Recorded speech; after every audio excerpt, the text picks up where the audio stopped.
It's time to talk about this SSERAFIM release. A lot of chatter about this one. This came out a couple of days ago, and it's dividing the internet. If you don't know who SSERAFIM are, five-member girl group. They debuted in 2022 under Source Music.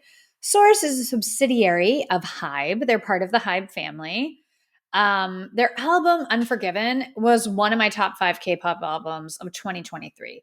I think musically what they do for me usually knocks it out of the park. So I'm a fan of these girls. They've released a lot of good music since debuting in the past couple years. This is a new EP. It's 5 songs and it's called Easy. The single is called Easy. Okay. I don't know if this is going to be an easy review. First, I just want to say I don't hate this song at all. It's different. It's a different vibe from other title tracks. It's a little more mature, definitely an R&B sound. There's a lot of restraint here sound-wise, which I'm not sure how I feel about it. It kind of doesn't go anywhere. It's not a super dynamic, interesting song. It's not a bad song. And there are some moments, there's like the clapping thing. There's some cool moments, but it doesn't go anywhere. And I think it really suffers from the short length. Every single song on this EP is less than 3 minutes long. When you're doing those really short songs, it's hard to build to like an amazing bridge, that really lively last chorus. You don't have the time to get there. So maybe that's it. But this just kind of felt like it didn't go anywhere for me. And I think it's also suffering from being a little more restrained, being kind of this mid-tempo R&B song. After the like bombastic in your face tracks like Anti-Fragile, Unforgiven, Fearless, this just felt like, it's just different. It's different. And different isn't always bad. I give credit for trying something else. I think that this was an interesting move at this point in their career. I understand you don't want to just keep coming out with the same vibe. I don't think they did before, but I get, hey, we're going to slow it down. We're going to do this like sexy, sultry, mid-tempo R&B track. I understand in theory why they thought this was a good idea. I just don't think it works. Like, it's okay. It's okay. It's not a bad song. It just, my expectations were so high. I was so excited to see what they were going to bring because they're really kind of this in your face girl group. And this wasn't exactly what I'm used to. That doesn't mean it's bad, and it probably will grow on me.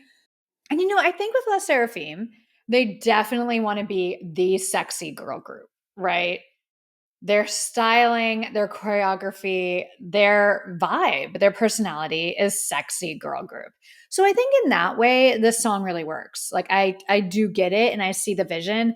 I just wish it was a little bit more interesting and dynamic. It feels very Western. This feels like a rejected Tanashi track, honestly. It doesn't feel exciting or innovative. It feels like a track you would hear over here, a B-side on like a Tanashi album. And I don't know why you would want that as your title track in the position that you're in now as SSERAFIM. It just felt like, I also was really struck when I looked at the writing credits and I thought, well, here we go. 10 songwriters did this. 10 for this song. Go listen to this song. 10 songwriters were on this track. It reminds me of like Permission to Dance, BTS. We're getting into that Hybe Western thing where everyone gets a songwriter credit. Or maybe they all, too many cooks in the kitchen. I don't know. But I was really taken aback by that because, not to be shady, but like AI could probably do this. If you typed R&B American song with 1998 flair, mid-tempo, I think AI could create this song. I mean, there's nothing here that's like, wow, that's not a bad thing, but like let's get real. I agree with a lot of people saying this is like a B-side track. It's not bad, but I think maybe because it does sit in that mid-tempo, it's just kind of there. It's not like a really heavy, amazing ballad, and it's not like a driving, a sassy, bombastic title track. It's just kind of this slow, I make it look easy, sultry song. Not a bad song. Not a bad song. But would I choose this for their title track going into Coachella? No, I would not. No, no, no, no, no. So clearly the song didn't do it for me. What about the music video? This I get. They strut into a church and they're slaying choreography. The church setting really reminds me of Baz Luhrmann's Romeo and Juliet with like the neon lighting. That was like a real throwback 90s. Some of the imagery is really pretty. I like it when they have the sheer scarves over their face, like very BTS, blood, sweat, and tears. I liked a lot of the imagery. These five women are gorgeous, and there were some really beautiful visual moments in this music video. Again, a lot of 90s. This is a 1998 R&B song. You know, there's scenes with Chaewon, and she's in the bathtub. She's got sunglasses on. That's directly Lil Kim. I mean, that's just from a Lil Kim video. So, like, you know, there's a lot of reference, a lot of reference there. But the styling works. I think all five members look beautiful. A lot of skin, a lot of toned abs. Like, give me your exercise routine. They look really, really good. All five members looked really pretty, really beautiful. And I think this type of music video works for this song. It brought a little more swag and energy. And they're such good dancers that it's smart to show more choreography. You don't really need a big storyline and tons of sets. Just show them dancing, because I think with this group, that's such a strong selling point for them. So I actually thought the music video was good. And I think fans would absolutely love it. I would be shocked if fans aren't obsessed with this music video. I think the music video for Easy works really well. I'm just not blown away by the song. Sometimes songs take a while to grow on me. You know, I only had a couple days to listen to this before getting behind the mic. So who knows? Maybe a year from now, I'll be like, that is the best song. Let's get into the rest of the EP. My standout tracks: Smart and We Got So Much. Okay. So, speaking of kind of recycled and maybe taking strong influence from things, Smart is very Afro beats. I like that sound. It's really popular right now. So I'm not shocked that K-pop is taking some influence from it. Very like Tyla, Doja Cat, you know, Water. It really reminds me of Woman from Doja Cat. So obviously, like, I like that song. I like this song. I think it's good. And to be honest, to me, this is the catchiest song on the EP. Okay. So during the chorus, there's a part where I think they're saying smarter, but they pronounce it. They do this like heavy accent and they say smata, smata, smata. What? Because again, that would be like maybe an African artist doing Afrobeats might pronounce it that way, but it feels a little bit weird that they're doing it that way, especially because they have a member from New York. It's in English, so I understand there's pronunciation issues. I'm the last person to criticize pronunciation.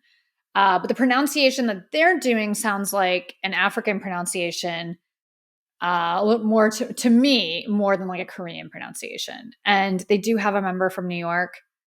So if I read the word smarter, I would say smarter. And if the producer said, no, it's smata, I'd be like, yeah, it's not. And I'm not really comfortable using that accent because that's not my accent or what. I don't know. It just felt like it stood out to me. I was like, okay. And I think this is probably a case of they were listening to the guide. You get a guide with another singer on a song when you're an artist. So they were just copying the guide. And like, no shade to the members on this. I just found it took me out of it for a second, but I do think this has the catchiest hook on the whole album. So I don't hate the song. It has the catchiest hook. But again, I wouldn't say this is innovative. This is very much kind of jumping on a trend and not really changing much up. And this is also, guess how many songwriters are on this one? 14. 14 songwriters. Come on. Like, and my other standout track We Got So Much. Okay, on We Got So Much, I like the groove of this one.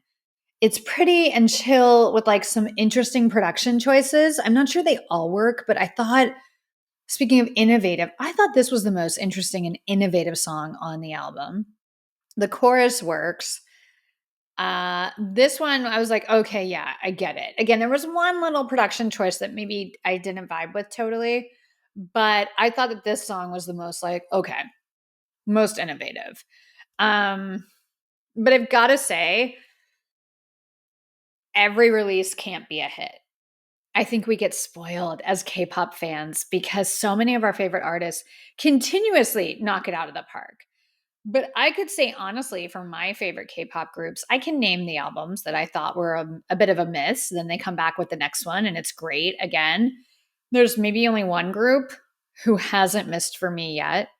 Um, so that said, I think this is one of those albums that maybe is a miss. This project's a miss for me for La Seraphim. It feels like maybe a desperate attempt for some US radio play, but none of the songs are that good. Perfect Night was great, and that one has been a hit, as it should have been. That's a great song.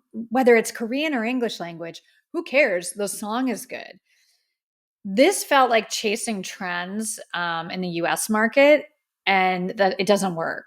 It just doesn't work. If the songs aren't good, it's not going to translate and it's not going to work. This just didn't work for me. And it's so weird because, like, I always think they have great songs and great producers and songwriters. So there was a strategy change clearly here. And I've got to be real. It's time for somebody else to come in because whoever A&R this project should be fired. Yes, I'm going to go there. I was bored. And I'm never bored with La Seraphim. And I was bored listening to this. If I wanted to listen to Midwestern music, I would listen to it. I live in LA. I can turn on the radio. This isn't good. And I don't know why they feel they have to chase that model. You don't. You don't. Who's the biggest group in the US right now? BTS are enlisted. Blackpink haven't put anything out for a while, but they're still very popular.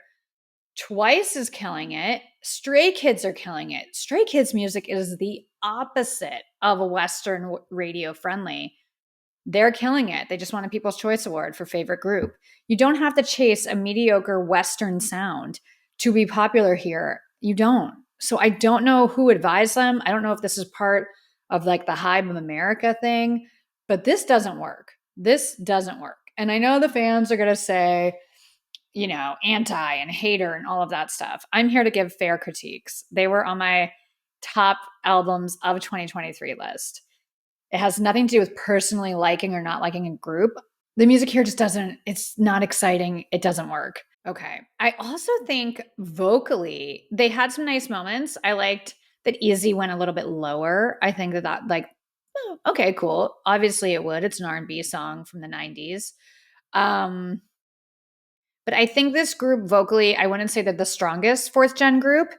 And because of that, maybe they thrive and do better with really dynamic songs. You know, there's really dynamic dance songs. They kill it. Cause like when I watch them at the year end shows, when I watch their performances, to me, they're like a dance group. That's what they come off as. I think they're so strong with choreography and with dancing. So give them songs that kind of work with that. The choreography is fine here. Again, they're really leaning in on being the sexy girls. I know that there's a little bit of controversy around their dance performance to Smart because it's a lot of throwing back and a lot of stuff that isn't rare for us here in the West. I wasn't clutching my pearls watching that choreography. I think some people were, and honestly, I understand it. You have to remember all of these girls aren't 18 yet. So when La Seraphim came out, they had Fearless, which I love. In the music video, there was a part where they were kind of like, I don't want to say humping the floor, but for lack of a better term coming to my head right now, they were. And I remember my old co host and I were a little bit like, what? Like, you don't need to do that. And it kind of took me out of it because I thought these are younger girls. Look, again, I'm from the US, I live in LA. Britney Spears was like the queen of my adolescence, and she was very sexual and sexualized. So I'm not saying like, how dare you? Of course, we've been doing it over here for years. That doesn't mean you have to. And that doesn't mean like, I think it's the best way to go. You can be sexy without that. So I understand the pushback on the dance to smart because it's a lot. It's a lot. It's not subtle. That said, it is what it is. Some people don't like it. Some people are going to vibe with it. If it's not your thing, it's not your thing. Um, I'm not going to be a hypocrite and get excited when a guy has an open shirt and dances seductively and then say that these girls shouldn't be doing it. That's not really fair, It's I just think that that's kind of their identity. They're the sexy dancer girls. So lean into that. And to lean into that, you need better songs. You need songs that kind of work with you, not against you. I think Easy was okay. It didn't work against them, but they have some of the most memorable choreography. Like an Anti-Fragile choreography is very memorable. I don't think this is going to be memorable choreography moving forward. Also that first song, oof, Good Bones. Yikes. It may be one of the most annoying songs I've heard in K-pop in recent memory. It's like this cheesy, spoken, juvenile, grating thing to open the project. I'm not sure who you think like you're appealing to with that, but it was just so like annoying. It literally annoyed me. I was like, oh my God. That's not exactly how you want to set the tone. So that didn't work. Did this release work for me? No. I'm one person. It's my opinion. They'll come back with something good. This, to me, this is kind of their sneakers from ITZY. If you know, you know. And I like ITZY, and they've put out good stuff since. So every single project isn't going to be a hit. They tried some different stuff on this one. I don't want to knock them for trying. I think why it frustrates me is it feels so based on this like Western US radio play, chasing the US trends. You don't have to do that. You're SSERAFIM. They should be chasing you. They're copying you. Like, stop. You don't need to do that. You really don't. So I think I was just a little bit disappointed in the structure of the songs and how this all played. But I want to be clear, I like this group. I like their music, and I've liked it since they debuted. This just didn't hit for me. Bring a strong performance at Coachella, ladies. Bring a strong performance at Coachella. Like, remind people you're those girls, and maybe don't sing all these songs. Just saying, like, I would leave a few of these off the set list. My bias in this group has been the same since debut, because when you have Sassy Chaewon with, like, I'm like the girl with the bob. She came out, killed that bob from debut, and they're trying to hide it. They're putting like long blonde extensions on her. No, that's still the girl with the bob. It always will be. She's such a dynamic center, amazing dancer, full of attitude and spunk. So it hasn't changed. My record kind of goes all over the place. A lot of times it's Yujin. I think she's probably still my wrecker. But my bias in this group will forever be that Slay Queen Chaewon. She kills it, and she killed it on this. It's time for my rankings from LE SSERAFIM's Easy EP. They gave us 5 songs. These are from least favorite to favorite. Number 5, Good Bones. Not my favorite way to start the album. Number 4, Swan Song. Number 3, Easy. Number 2, We Got So Much.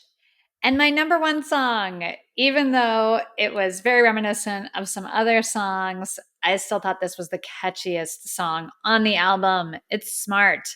Smarta. This was my favorite song on this EP. I get what they were going for, and I liked it. So there are my rankings. Looking forward to what's next. I'm rooting for LE SSERAFIM. I'm excited to see them at Coachella, and I'm looking forward to the next project and where they're going to go from here, because this was a departure. This was very different